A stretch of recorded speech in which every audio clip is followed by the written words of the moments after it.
Bonjour à tout le monde. Ça, c'est le premier cours qu'on fait online, par vidéo. Ça, c'est bizarre. Et j'ai pensé de faire un cours d'essai. Au lieu de commencer directement avec les cours d'histoire, j'ai pensé de faire un cours d'essai pour voir si tout marche comme il faut, comme c'est censé marcher. Et j'ai pensé de faire un cours sur les livres en tant qu'objet et de l'appeler autoportrait. Parce que, en quelque sorte, la bibliothèque de quelqu'un, surtout quand c'est quelqu'un qui achète des livres depuis un moment, ça reflète pas mal ses goûts, sa culture. En fait, c'est un véritable autoportrait. Alors, là, vous voyez chez moi. Alors, ça, c'est une partie de la bibliothèque. Et elle est assez... Voilà, on va commencer par ça. Moi, je pense que tous les livres sont liés. Si vous regardez, ça, c'est le dernier livre que j'ai lu. C'est l'autobiographie de Jean-Pierre Dionnet. C'est le fondateur de Métal Hurlant avec Mébius, Drouillet et Farkas. L'autobiographie de Drouillet, c'est un livre qui saute d'un moment à l'autre et raconte les vies de quelqu'un qui a profité au maximum de ce qui était la fluidité entre les médias, que c'est typique des années 80. Ça veut dire que c'est quelqu'un qui a commencé dans la BD, il était scénariste, après il est devenu rédacteur en chef, après il est devenu conducteur d'émissions télé, radio, et après c'était la personne qui s'occupait de chercher le cinéma asiatique pour Canal+. C'est un des premiers à avoir repéré Kitano, mais aussi des réalisateurs américains comme Tarantino, par exemple. Et le livre est vraiment intéressant parce qu'il saute d'une chose à l'autre. Il y a quelques belles photos de l'époque. Et si vous regardez là, on peut voir. Voilà, je reprends.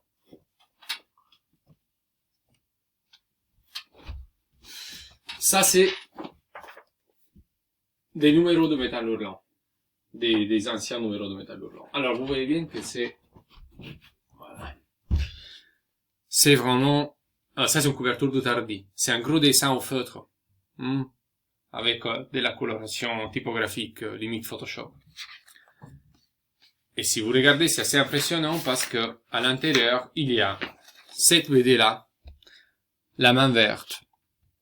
La main verte, c'est un scénario de Za et les dessins c'est du Nicole Clavelu, qui a gagné le prix à la carrière, si je ne me trompe pas, cette année à Angoulême. Alors, quand vous regardez tout ça, c'est vraiment l'autre époque de la BD. C'est la BD avant le roman graphique. Regardez un peu ce que ça donne.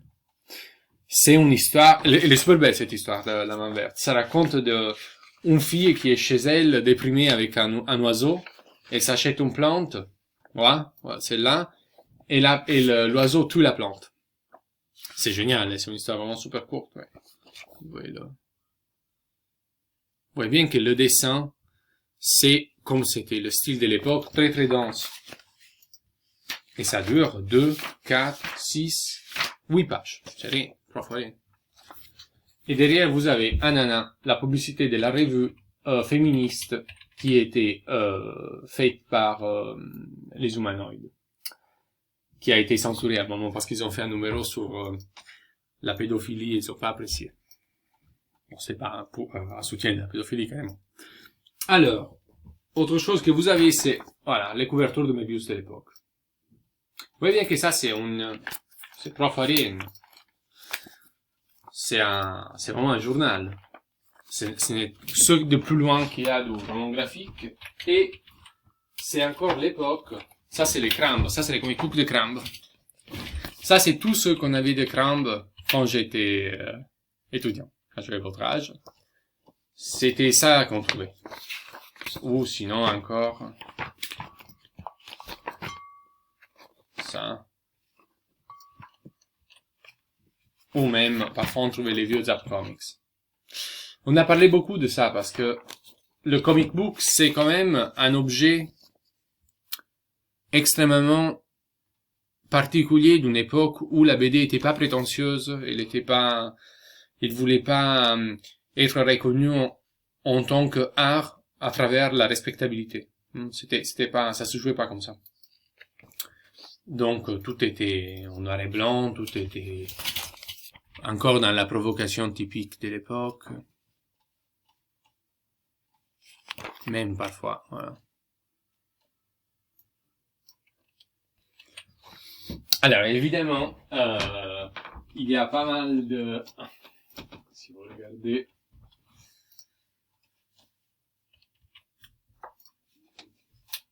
il y a pas mal de, ça vous pouvez bien vous en douter, il y a pas mal de sketchbooks de Cramb. Ça c'est probablement les livres que je regarde le plus encore aujourd'hui, les sketchbooks de Cramb. Parce que ça donne envie de dessiner, c'est tout. Ça donne vraiment envie de dessiner. Il n'y a rien de mieux pour se motiver que regarder ce genre de livre. Ça, c'est fait dans la rue. Là, vous voyez vraiment le sketch quand il attendait le bus. Les livres sont très bien faits, hein, les livres de ta chaîne. Parce que je pense que Cramb, il a un design simple. Vous voyez, ça reproduit le type de carnet qu'on trouve aux États-Unis dans les supermarchés. C'est un truc basique aux États-Unis. Moi-même, je l'ai acheté quand j'étais là-bas pour le plaisir d'en garder un. Et ça, c'est vraiment, oui, c'est fait par époque, 75, 82. Et là, j'en ai quelques-uns là. Ça, c'est la section Cramb. C'est les deux artistes les plus représentés. On a la section Cramb et la section Ungerer qui est là. Après, là, on a, je vais monter un peu. Voilà. Là, on a les Ungerer, c'est ça. Ça, c'est les Sendak et les Pfeiffer et les Shel Silverstein. Les Ungerer, il y en a, alors, quelqu'un qui est très rare. Voilà, comme ça. Ça, c'est probablement le plus rare que j'ai. Et c'est un gros livre de dessin. Voilà. C'est tiré des Polaroids qu'il faisait en Nouvelle-Écosse. Il faisait ça pour... Il se baladait en voiture, en fait. Il cherchait tous les bâtiments qui étaient écroulés.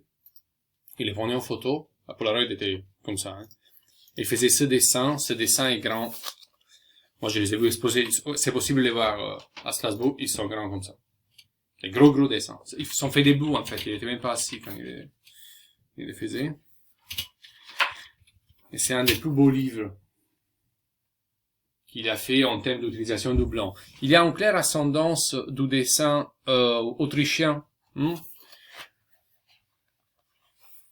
Dans ce genre de forme, surtout pour l'utilisation graphique du blanc autour. Schiele utilise la même logique, même s'il l'applique évidemment à l'anatomie.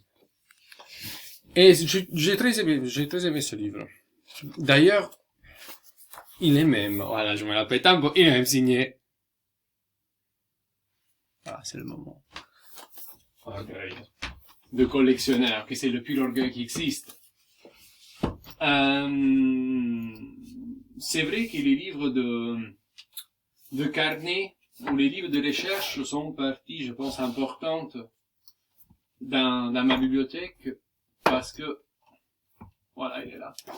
Par exemple, j'ai trouvé, ça c'est le livre le plus vendu de Tommy Ungerer en Allemagne, Die große Liederbuch.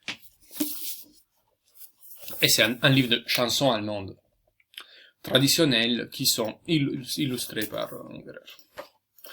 Oui, c'est vraiment avec, vous pouvez les chanter. Ce livre, c'est les études pour l'autre. Là, vous voyez. C'est vraiment très intéressant de voir combien il bosse, Tommy Ungerer. À quel point il a fait des recherches, vraiment pour les personnages, pour les vêtements, tout a été extrêmement documenté. Ça, c'est les dessins préparatoires. Alors, la chose intéressante, c'est que les dessins sont repris au papier calque. Cette chose du papier calque, pour les dessinateurs, ça donne une idée de l'importance du fond qui amalgame les couleurs. Parce que ça donne une espèce de... Le papier calque qu'il utilise, c'est le papier d'architecture. C'est très épais, ça tient bien l'encre. Et ça fait un effet de uniformité pour la couleur. Une espèce de grille de base. Ça, on le voit très bien au musée. Et ça dépend du matériel que vous utilisez. sur ce genre de papier calque. Parce que, par exemple, toujours une erreur. Si vous regardez ça,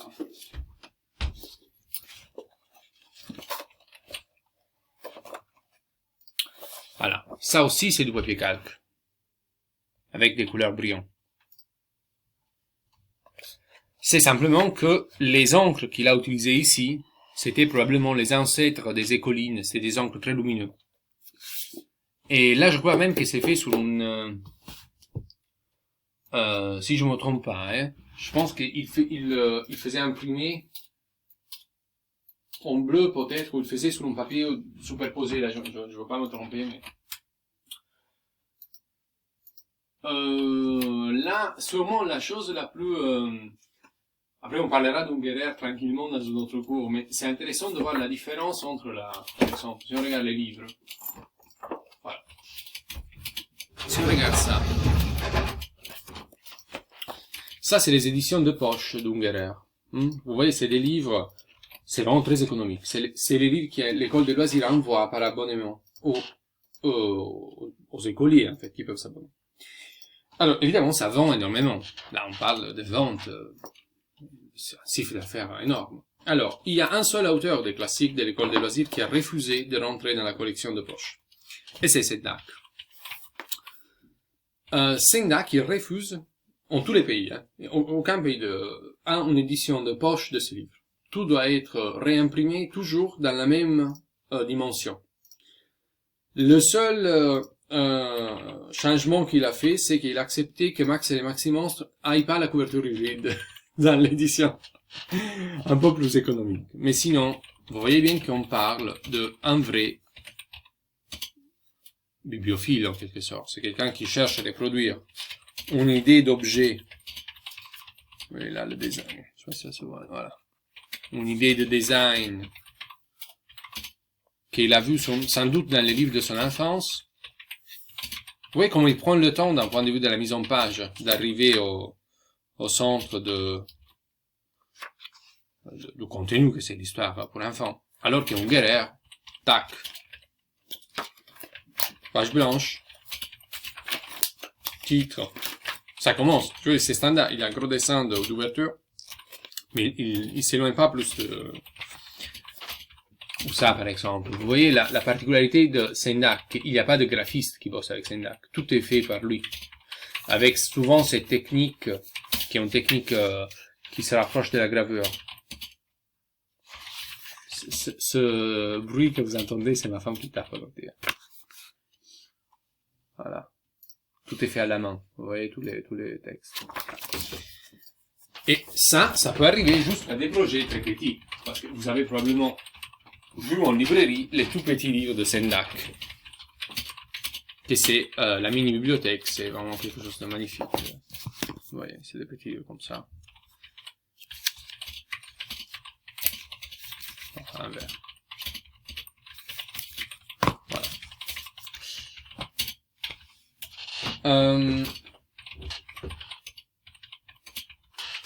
Ok, on fait une pause pour voir si le fichier est pas trop lourd.